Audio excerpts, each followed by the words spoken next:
Hello Exiles and welcome back. Path of Exile 3.15 Expedition League is upon us, and with that comes nerfs to every kind of build possible.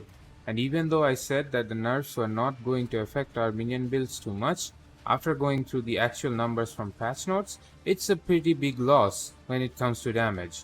All sorts of defensive and utility skills were changed as well, so I did some reworks around for those. But since POE is still not updated and added the new skill and support gems, I cannot publish the Reaper build yet. So in the meantime, I thought I should update my Spectres and release the final guide for the Syndicate Operatives. So with that, here is the POE and explanations of all the changes I did from the previous version.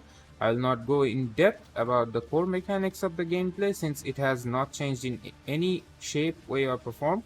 Only the damage has been lowered significantly. If you want to learn in depth about Syndicate Operatives, I suggest you check out the League Status Spectre guide on my channel. The link will be in the description below. Also, if you like this kind of content and informative build guides, please make sure that you give this video a thumbs up and subscribe to the channel. It helps me out and it motivates me to make such build guides even more so in the future. And I will see you with more build guides in 3.15 Expedition League. Okay, so now let's begin with the build guide and start with the passive tree section. So there is not much changed in the passive tree. It's still the same. I actually went for more defensive this time with more life nodes and block nodes and as well as minion HP nodes as well. The only thing that I recommend players to get first is this Mystic Bulwark node and quick recovery nodes, because mana is a very high issue because of the increased mana cost of all skills.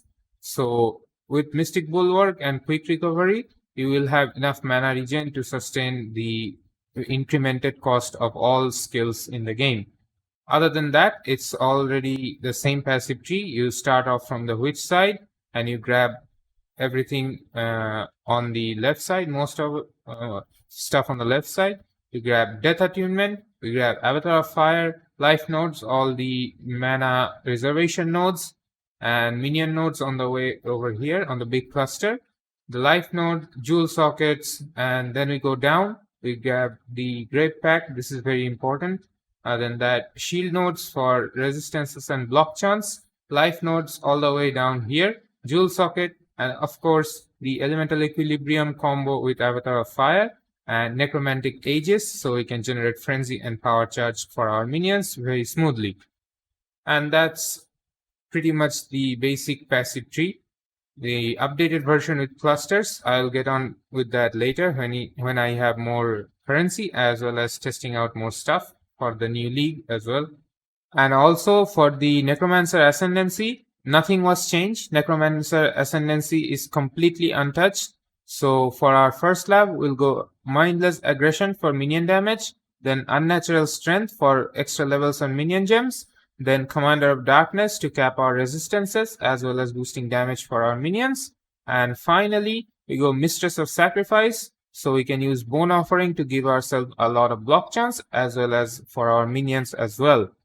Now the one thing that you might notice is the total DPS number for Spectres is very low. That is because the damage numbers shown here is from level 19 gems, as well as this is Cyrus DPS, and also with the all the nerfs to every support gems as well as skill gems. I don't recommend anyone going in Cyrus for with this amount of investment and no high level gems either. So let's with that said, let's get on to the skill section and explain what the skills setup will be for the new league. So for our first main body armor 6 link, we're going to be using Ray Spectre. This is going to be, of course, Syndicate Operatives. We're going to link it with minion damage, then Predator, Vicious Projectile, LE damage with attacks, and GMP. This is going to stay the same. As you see, this is all level 19 gems, no quality, no alternate quality either. So this is just an example of what gems you are going to be getting. So this is going to be the same as before. After that, we have our aura setup on weapon 2. This is going to be on Victorious Charity. Hatred, linked to Generosity for more boost. And Steel Skin, this is going to be our guard skill buff. I recommend that you put it on left click and forget about it. So this is like automatically up all the time. It's off cooldown. Then on the gloves, we have dash and second wind, although this combination is nerfed significantly. But since we are going to be using dash a lot less now on, and it's going to be saved for only emergency cases, so I prefer having 2 dash charges instead of 1 still. And then this skill I added frenzy. This is completely like experimental. I want to do this because to apply elemental equilibrium faster, since I don't have a slot for Stormbrand. So this is completely experimental. You can completely remove it at all. The Frost Bomb will also put the exposure plus the elemental equilibrium debuff on the enemy regardless of this. You can put a portal gem inside here and it's going to be still fine. And the last one is Val Haste. This is not enabled. You only use the Val portion for bosses. Like when you tick this off, it goes on a massive boost. So this is also experimental. Next on, we have Boots. So the incremental mana cost for triggering spells through Trigger Wand is 250%. And that is a huge amount of mana. And I don't know if it's going to be worth it to cast spells through a Trigger Wand with this low amount of mana pool, because each of these spells like Frostbomb, Desecrate, and the other one, the Offering skill, they're gonna cost like 70 mana each. So I went on with an alternative way and put everything on an Arcanist brand setup with Desecrate, Bone Offering, and Frostbomb. So we're gonna be spamming this on mob packs and map clearing as well as bossing it. So we have all the buffs up all the time. So next up on our first unset ring, we have Assassin's Mark. You can put Sniper's Mark instead of Assassin's Mark as well, but I prefer Assassin's Mark for the life and mana region. And then our second ring, we have Convocation. For our weapon, we have our second aura, the Skitterbots combo with Bone Chill for more damage, and Tempest Shield for another skill to protect ourselves. This is another guard skill of sort, a defensive one. And then finally on our helmet, we have Raise Zombies, Carrion Golem with Feeding Frenzy and Elemental Army to apply more debuff on the enemy. And that's about it for the skill setup. So with the gem setup done, let's move on to the items. So in this case, I only listed the mandatory unique items that you're going to be getting, and all the other gear is going to be there, and it's going to depend on your budget, on how much you want to spend. And also I have listed some stats that are needed to get the build running, and so you should be looking out on those as well. I'll explain it now. Firstly, a Victorious Charity. This is a must. We're going to be using this with combination to Necro Aegis and giving our minions power charges and frenzy charges while we play easily. For our wand, it's completely up to you what you want to get. I recommend that you get a wand with +1 to all spell skill gem for a +1 boost to your specters. Second, we have a helmet. This is completely for resistances and life.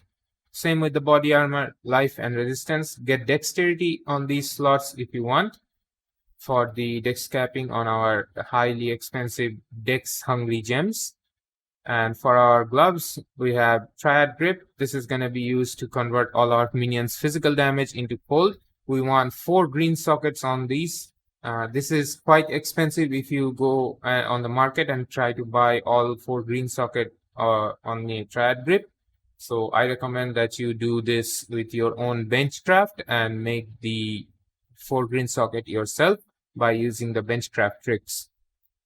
For the boots, Bones of Vuldir. This is the best starting boot for any Spectre build because it gives the +1 level on the Raise Spectre gem. For the amulet, I went with Jinx Juju.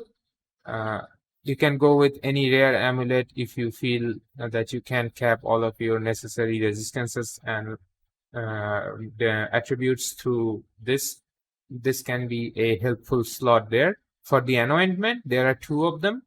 Number one would be Ravenous Horde. This is the best anointment that you can get, but it's quite expensive with 2 opal for League Starter. But what I went for is the Mark the Prey. This one is much cheaper. Like, this is cheaper than Dirt to anoint, and it's relatively the same damage. This is like 10% less damage than Ravenous Horde. So I went with this. Other than that, the mentor unique would be Darkness Enthroned for all minion builds with 2 Ghastly Eye Jewels. For the jewels, we want life and increased minion damage if you have used minion skill recently. Other than that, you can look for Taunt on hit for minions and Blind on hit for minions as well. They will help. And for our rings, we want 2 unset rings, the same, life and resistances. And on one of the unset rings, you are looking for dexterity as much as you can. So that's why I went with 1 unset ring with 45 dex and crafted fire and cold resistances. Everything else are the ghastly jewels with minion skill increased damage if you have used a minion skill recently. So by using Convocation, you're gonna buff your minions damage a lot by stacking all these ghastly jewels. And that's about it for the minions. Items, that is. For the Pantheons, you still wanna go for Lunaris and Shakari. And passive points for bandits, like you wanna side with the 2 passive point thingy. Don't you kill all bandits, that is. And that's about it for the updated League Starter on the Syndicate Operative Spectre. The POB will be in the video description. So if you have made it this far into the video, thanks again for watching. If you like the content, make sure you give this video a thumbs up, subscribe to the channel, and also let me know about your thoughts on this in the comments down below. I will try to answer each and every one of you. And with that, I will see you on the next video with the most probably the deeper build guide. And stay safe out there, exiles.